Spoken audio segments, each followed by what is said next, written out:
নমস্কার, আমি নিউরোথেরাপিস্ট বিকাশ হাওলাদার। আশা করি তোমরা ভীষণ ভালো আছো এবং আমিও ভীষণ ভালো আছি। তো আজকে আমি তোমাদের সঙ্গে কথা বলবো ইমিউনিটি পাওয়ার সম্পর্কে, যে ইমিউনিটি পাওয়ার প্রত্যেকেরই দরকার। বেশিরভাগ দেখা গেছে বাচ্চাদের ইমিউনিটি পাওয়ারটা কম থাকে, তার ফলে কিছু কিছু বাচ্চার দেখবেন ঘন ঘন সর্দি, জ্বর এবং অন্য অন্য প্রবলেম তাদের হতেই থাকে। এর জন্য আমরা নিউরোথেরাপির মাধ্যমে সাধারণভাবে ইমিউনিটি পাওয়ার বাড়াতে পারি। তো এর জন্য কিছু খাবারও থাকে, আপনারা ঘরোয়াভাবে করতে পারেন, যেটাকে বলে হোম রেমেডি।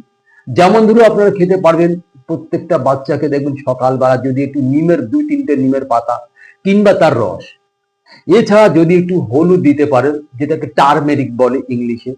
এক সময় এই হলুদ দিয়ে অনেক রকমের চিকিৎসা করা হতো, যেটা ইনফ্লামেটিক এবং ইনফেকশন জনিত এটা কন্ট্রোল করে বা ইনফেকশন জনিত কোনো রোগ ঠিক করে, আর তাদের ইমিউনিটি পাওয়ার বেড়ে যায় এবং রোগ প্রতিরোধ ক্ষমতা অনেকটা বেড়ে যায়।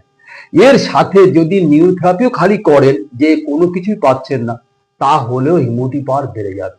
তো ইমিউনিটি পাওয়ার যখনই কোনো বাচ্চার বা কোনো লোকের, বড়দের ছোটদের সবারই হতে পারে, বা ইমিউনিটি পাওয়ারটা কমে যায়, যখন এই ইমিউনিটি পাওয়ার কমে যায় তখনই একের পর রোগ ব্যাধি হতে থাকে। তো ইমিউনিটি পাওয়ার বাড়ানোর জন্য আমি দেখাতে যাচ্ছি এবার নিউরোথেরাপি ট্রিটমেন্ট। সেটা আপনারা দেখুন নিউরোথেরাপি ট্রিটমেন্ট কিভাবে দেয়। যে আপনাদের 5টা ট্রিটমেন্ট দিলেই 5 জায়গায় জাস্ট 12 বার করে দেখবেন আপনার 5-7 দিন কি 10 দিনের মধ্যে ইমিউনিটি পাওয়ার বেড়ে যাবে।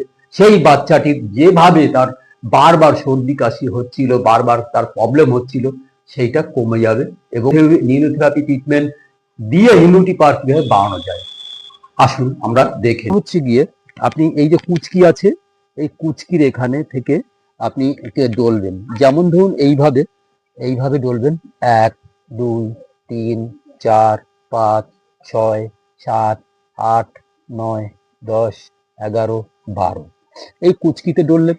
এই কুচকিতে ডলার পরে বুকের এই যে এই মিডিলে 12 বার ডলবেন। 1 2 3 4 5 6 7 8 9 10 11 12 এইটা ডলার পরেই আপনি এবার ক্রস এই উল্টো দিকে 1 2 3 4 5 6 7 8 9 10 11 12 এইটা করার পরে কাঁধে, এই কাঁধে আপনি ঠিক 12 বার 1 2 3 4 5 6 7 8 9 10 11 12 তারপরে এই জায়গার এই কাঁধে 1 2 3 4 5 6 7 8 9 10 11 12 তাহলে কুচকিতে গেল,